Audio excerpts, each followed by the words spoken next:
How are we today, guys? Jack's Weekly Tip Back, and today we're looking at a drill for your putting that is going to help build feel, visuals, and the art of holing a putt all into one. And this is something, regardless if you make all three putts in a row, you make one or you make none, you've got to start to develop a feel for how you're going to visually see the putt roll according to the length of putt you have.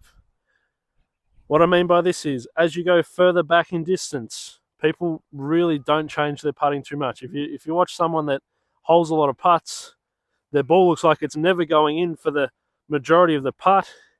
It eventually takes a break and it goes in on the hole in that nice sort of rolling speed.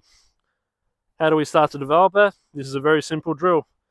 I've got a green tee that is about, I want to say, a foot past the hole, and that is our accepting speed of how hard we're willing to hit the putt. From that, you have to read your putt.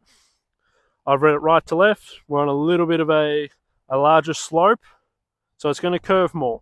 So I've got the tee spaced out a little bit more as we go to each ball in length. Now, if we were doing this drill and you had a very gentle slope of left to right or right to left, these tees would look a lot more bunched together. But you have to actively change your aiming point every time you have a putt. Like I said, if I read this putt right to left and we go right edge is only good for our close putt.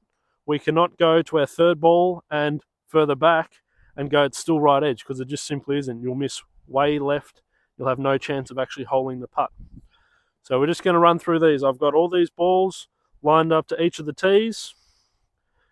And then we're just going to work on the visual of aiming for that tee, pick your speed, and then we'll hit our putt.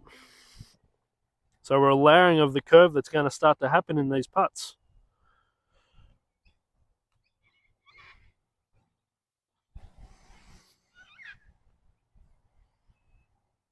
We'll go for our last tee.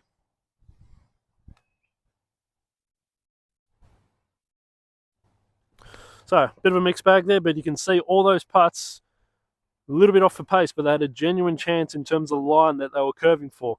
And that is largely due to where I started the line, how I viewed where I was going to start the putt and let it roll for its curve. So that's a real good visual to keep building as a golfer. Train yourself how to hole putts, but to visually see how the ball is going to roll and then drop into the hole. So this is a tip that can help, a drill that can help when you're putting green. Bring it out to the course, feel more comfortable with putts that are going to curve, and visually start to imagine how they're going to drop into the hole for you.